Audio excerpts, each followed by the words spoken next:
Енергетска кризна состојба во траење од 30 дена е одлуката што ја донесе владата на денешната седница. Целта на оваа владина мерка е да се ублажат последиците од кризата во енергетскиот сектор и да се овозможи финансиска инјекција за државните енергетски компании, со која тие ќе останат ликвидни и ќе може да продолжат да купуваат струја од берзите.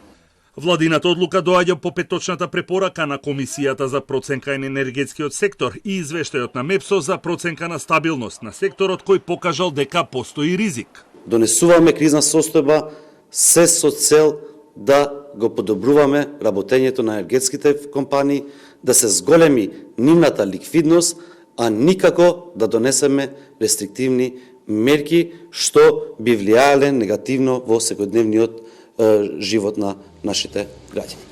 Како единствена мерка која што произлегува од оваа одлука за прогласување на енергетска криза е да се вгризнуваат финансиски средства во енергетските компании се со цел да се стабилизира состојбата на пазарот со електрична енергија. 4 милиарди денари или нешто над 65 милиони евра е финансиската инекција предвидена од владата со прогласувањето на оваа кризна состојба, а со овие пари треба да се помогне работењето пред се на ЕСМ и МЕПСО.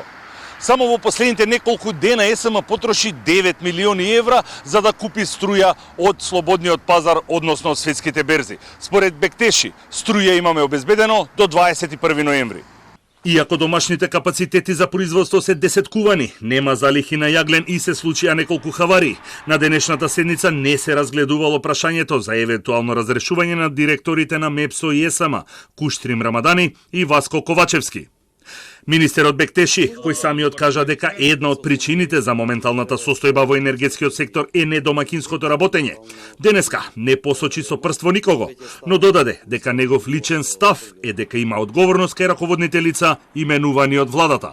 Сме им препорачале на управниот одбор да ги разгледат сите кадровски решенија и секако дека согласно извештајот информациите што ќе ги добиеме од страна на управниот одбор на ЕСМ, владата ќе донеси соодветни одлуки. Моје лично мислење е дека треба да има одговорност, но првично треба да се справуваме со енергетската криза. А кога домашните капацитети ќе бидат целосно во погони вклучени на мрежата, прецизен одговор нема ниту од министерот Бектеши.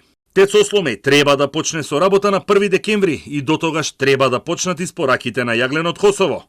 ТЕЦ Неготино чека владата да одлучи како ќе го снабди со мазут за да може непречено да работи, а до крајот на неделава најавено е вклучување во погон на блок 2 во Рек Битола.